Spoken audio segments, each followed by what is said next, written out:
Greetings, ladies and gentlemen. Have you ever wondered what it would be like if Thanos and a Murloc made sweet love? No? Just me then. And on top of that, have you ever wondered what it would be like to walk around being followed by said love child? Then, ladies and gentlemen, I introduce to you Glimr. Yes, the new Murloc battle pet. Now, before we get into this, I will say a huge thank you to Wowhead and their guide. If you prefer an easy-to-follow written guide, 100% go check it out. A link will be in the description. For those of you sticking around, I thank you. Now, before we get into this, I will say a lot of this quest chain is going to be underwater. Now, you are given a potion to help you breathe, which is all good, but if you happen to have an undead character or a druid, I would most definitely take them, as this will make life much easier, especially the druid. Also, if you do have an underwater mount, that would also be a big time saver, because some of these can get quite close to hitting the fatigue timer as you're going about doing things. And as I say, none of this is essential. It's helpful if you're druid, helpful if you're undead, helpful if you're underwater mount, but it is not essential, don't worry. Now, there is also some pet battling involved, don't worry, it's only one fight, and it is not a meta fight where you need to take the exact comp. I am by no means a prolific pet battler, and I managed to win this fight twice with very easy pet comps. Just ones that I'd thrown together that I thought were decent pets, like they were just blues. So all of these fights, or this particular fight, scales, so you don't need to worry about it. It's nice and easy to win. But on to our story. It begins atop an iceberg south of Venture Bay, Grizzly Hills. There you will spy a Glimmerfin scout.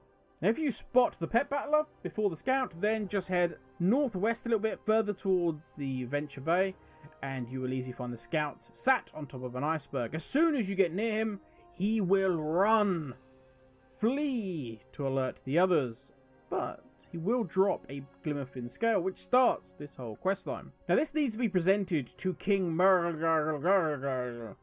If you've done Northrend recently, or you just remember this colourful character, then yes. That would be the King Murloc. That is all the way in Borean Tundra. I will say, if you happen to come here from Borean Tundra, then it might be worth just setting your Hearthstone back there just so you can skip needing to fly there. But to be fair, this isn't an essential. It's just something that might save you a little bit of time. But through the power of editing, we will simply skip to Borean Tundra right now. Now, you're informed by the king that this is a rare tribe, never seen before in Northrend. The king then gives you a quest to welcome these Murlocs to the area. But you're going to need a gift. You can't go there empty-handed. He suggests crab meat. Yes, specifically from crabs that live nearby to the Glimmerfin tribe. Yes, you heard me right. Nearby. That means heading all the way back to Grizzly Hills, where you picked this quest up from, and going crab diving. Don't worry. The king does give you an elixir of water breathing, which should give you plenty of time to be able to complete this quest, if you haven't taken undead or a druid. So the drop rate isn't great. Only seems to be guaranteed from the bigger crabs, but there are plenty of them, so it doesn't take you too long to do. I will say, if you're doing this maybe after work or after school, and you're on a busy server, then the next several days, yeah, this may get a little crowded, but shouldn't be too much to worry about. As you would expect, obviously they are over the moon with your gift, but it takes more than just some crab meat to gain the trust of these Murlocs. They want a giant pile of blubber fat from Hawker. Who doesn't want that? That's how you make friends anywhere. Now, Hawker hangs about on top of the icebergs. The little waypoint marker, the new one introduced recently, will be a godsend for this quest chain. But yeah, so Hawker sits on top of an iceberg just to the west of Venture Point. So you've gained crab meat. You've gained some blubber. In real life, as I said before, this would be it. You would be super best friends. I don't know anybody that can resist crab meat and blubber. But not the Glimmerfin. Oh no, they ask yet more of you. There is a pearl, guarded by an elite snake. Now, in your underwater exploring, you may have already noticed that you are right on the very edge of the exhaustion or fatigue zone, meaning that you have limited time before your health starts to be eaten away and you die. Now, you will notice around the shipwreck where the Glimmerfin live is that there is a shelf that suddenly drops off into the deeper ocean. Take this as your guide. Anything beyond the shelf is generally going to cause fatigue. Diving for the pearl, you are going to hit the fatigue zone, but you do not need to fight the giant snake. Just swim down there, ninja the pearl. If you happen to aggro the snake or you die through fatigue afterwards, it doesn't matter, the quest is complete. Now it seems we are getting somewhere now. They like us enough to send us to beat up one of their friends. Well, at least his pets. Anyway, yep, we're heading back to the surface to go and face the pet trainer that we spotted before. Now, for those of you who like to prepare just right to know what you're going to be facing, Gurgle uses 2 aquatic pets and 1 critter. But, as I said before, these are very easy kills. They don't have any super special abilities. And I repeat, they do scale, so it's fine if you've only got level 1 pets, you can still get the job done. With that completed, it is back to the ship, and we're told that there is an egg.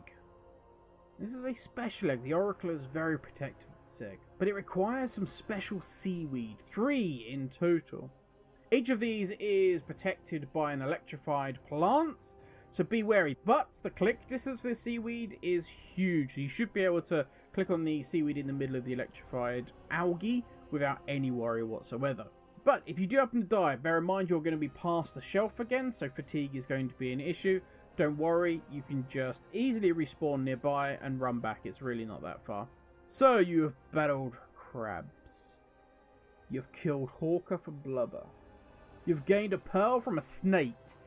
And seaweed to help an egg hatch. Now there is only one final challenge. Prove that you can protect this egg. Now, actually, this is a pretty tough fight depending on your class and your level. But I was actually lucky. There was a priest here already fighting Wakin. And so we were easily able to do it together. And we even thanked each other and bowed, which is all very cordial. But once all these challenges are complete, you've returned triumphant. You'll receive Glimmer's cracked egg as a battle pet. Enjoy your Thanos Murloc love child. But that is all from me, ladies and gentlemen. Once again, thank you, Wowhead. Not sure I would have found this quest without them, but I am very glad I did. Thank you for watching. Have a great day and stay safe, everyone. I will catch you all tomorrow. Have a good one, everybody. Laters.